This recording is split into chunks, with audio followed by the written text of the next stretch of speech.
আসসালামু আলাইকুম রহমতুল্লাহ। জামাত কেন হেরে গেল সেটা নিয়ে আজকে কথা বলবো। দেখেন, কেউ যখন যুদ্ধে হেরে যায় তার এক কথায় তার হারের কারণ বলতে গেলে এটা বলা যায় যে তার প্রস্তুতি ভালো ছিল না। কোনো ছাত্র যদি পরীক্ষায় ফেল করে তাহলে এটা বলা যায় যে তার প্রস্তুতি ভালো ছিল না।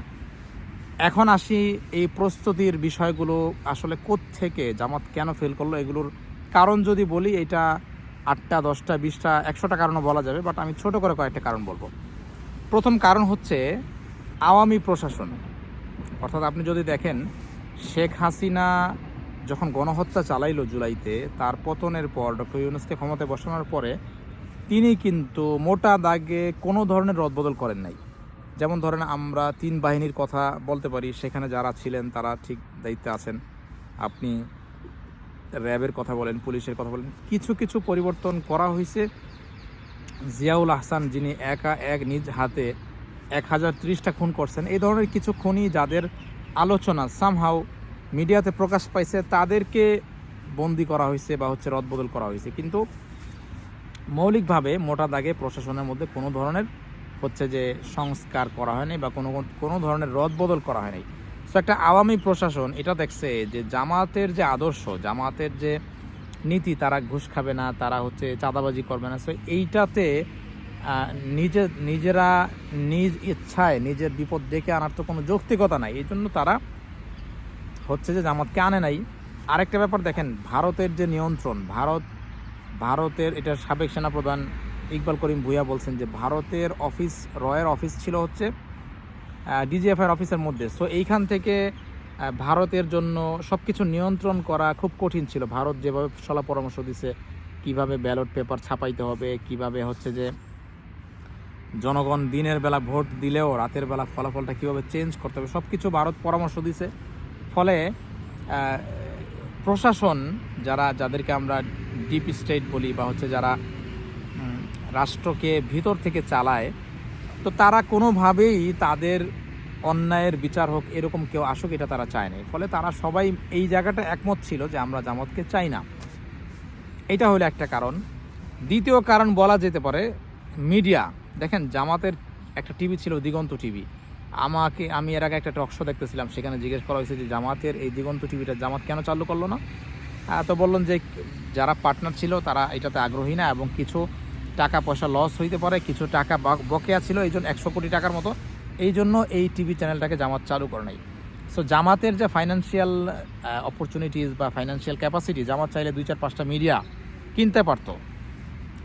যেমন আপনার 5ই আগস্টের পরে যখন আওয়ামী লীগ পালাইছে, তখন আপনি সময় টিভি বলেন, সব কয়টা টিভি চ্যানেলে কিন্তু চলমান, এগুলি কিন্তু বিএনপির কাছে হাত বদল হয়ে গেছে, বিএনপি এগুলোকে কিনে নিছে। ফলে আপনি দেখবেন যে শুরুর দিকে সকালবেলা মিডিয়াগুলো নিজেরাই মামুনুল হককে জয়ী ঘোষণা করছে, অনেককে জয়ী ঘোষণা করছে। সকালে আমরা যেটা দেখলাম, মিডিয়াগুলো 10-20 এরকম, 10-15 10-12 এরকম একটা, জামাত 10টা আসন পাইলে বিএনপি 8টা পাইতেছে বা 12টা পাইতেছে, এরকম ধরাধরি করে খবরগুলো যাচ্ছিল। বাট মিডিয়া কি করলো পরবর্তীতে, জামাতের যে পাস করার খবরগুলি, এগুলিকে আস্তে আস্তে তারা ডাউন করে দিল। এই খবরগুলো তারা সামনে আনলো না, বিএনপির জয়যাত্রা সামনে আনলো, আনতে আস্তে আস্তে মনস্তাত্ত্বিকভাবে মানুষকে তৈরি করলো। একটা পর্যায়ে লাস্ট ফলাফল যেটা আজকে প্রকাশ পেল, সেখানে তো দেখা গেল যে বিএনপি 209টা আসন পাইছে। সো এইটাতে যেটা হয়েছে যে মিডিয়াগুলো কোনোটাই জামাতের পক্ষে ছিল না। ফলে এইটা একটা বড় কারণ জামাতের ভুল, যে জামাত কোনো মিডিয়া কিনে নেই, কোনো মিডিয়ার মালিকানা নেয় নেই, তাদের হাতে মিডিয়া ছিল না। ব্যক্তিগত মিডিয়া ছিল, বাট ব্যক্তিগত মিডিয়ার কিছু সীমাবদ্ধতা আছে। আপনি নির্বাচন কমিশনের ভিতরে যারা আপনার যে আইডি কার্ড, সাংবাদিক, সেই আইডি কার্ড ছাড়া কিন্তু কোনো মানুষ ঢুকতে পারে না। সো এইগুলি একটা ব্যাপার ছিল। যদি 2 নম্বর বলি, সেটা হচ্ছে মিডিয়া। 3 নম্বর কারণ, যেইটা নিয়ে আমি এই পার্কে না, পাশের একটা পার্কে একটা ভিডিও করছিলাম, যেখানে বিএনপির প্রার্থীদের মধ্যে 59% হচ্ছে যে আপনার ঋণ খেলাপি, যারা টাকা ঋণ নিছে, ব্যাংক লুটেরা। আমি বলছিলাম যে জামাত এই ঋণ খেলাপিদের বিরুদ্ধে রাস্তায় নামুক, বা জামাত এই ঋণ খেলাপিদের বিরুদ্ধে আন্দোলন করুক, কিন্তু তারা সেই ধরনের কোনো আন্দোলন করে নাই। সো ওই লোকগুলোই কিন্তু টাকা দিয়ে আগের দিন রাতে কিন্তু তারা ভোট কিনছে, তারা সব জায়গায় তারা টাকা ছিটাইছে। সো এই যে যে বিএনপির যারা দুর্নীতিগ্রস্ত ছিল তাদের বিরুদ্ধে কোনো স্ট্রং অবস্থান জামাত নেয় নাই, এটাও একটা জামাতের ভুলের কারণ ছিল।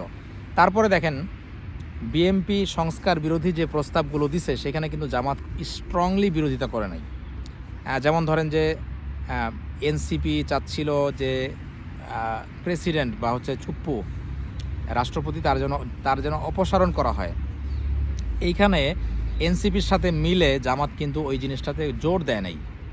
ঠিক আছে, তার গণ অভ্যুত্থানে তাদের ভূমিকা ছিল, কিন্তু এইখান থেকে আরেকটা কথা আসতেছে যে এনসিপির সাথে জামাতের যে শেষ মুহূর্তে মিল, এই মিলটা যদি আগে হইতো তাহলে কিন্তু জামাতের জন্য সব কিছু করা আরও সহজ হতো। দেখেন এনসিপির সাথে জামাতের দূরত্বটা হয়ে গেল কীভাবে। জামাত বলল যে সাদিক কায়েম হচ্ছে যে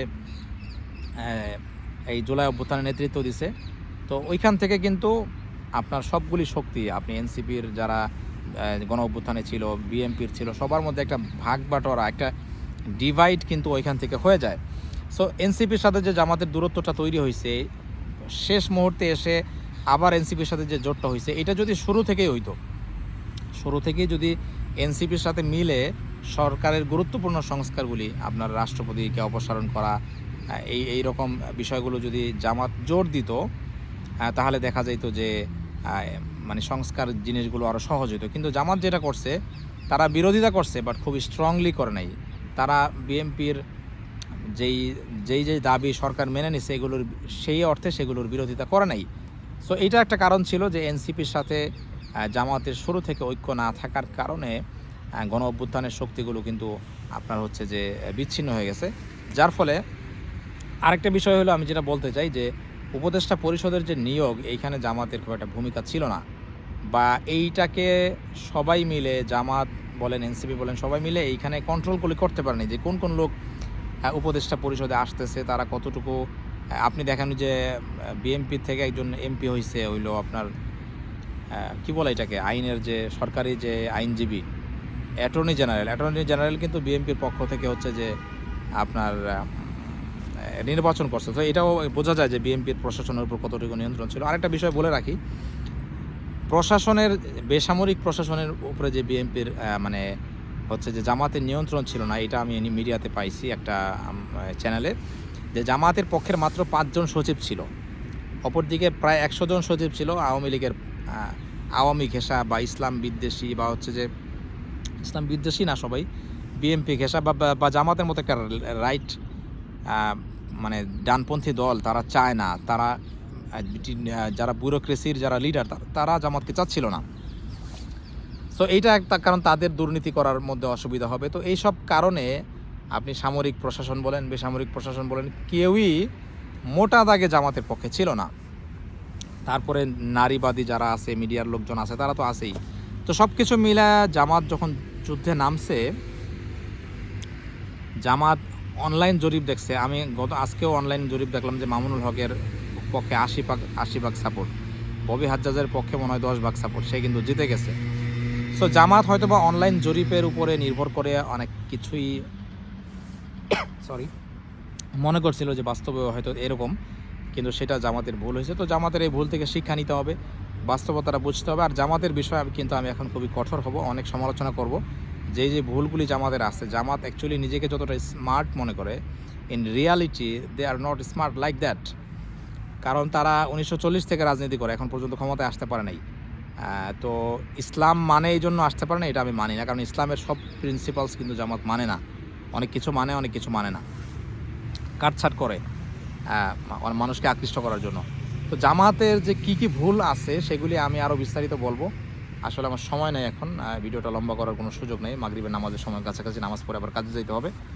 তো জামাতের ভুলগুলো আমি এই জন্য আলোচনা করব যে আমি চাই বিএনপি আওয়ামী লীগের বাইরে আরও দল আসুক, সেটা জামাতও আসতে পারে, কোনো সেকুলার দল আসলে আমি তাকে সাপোর্ট করব। এই দুইটা দলের বাইরে যারা নতুন রাজনীতি করতে চায় আমি তাদের পক্ষে।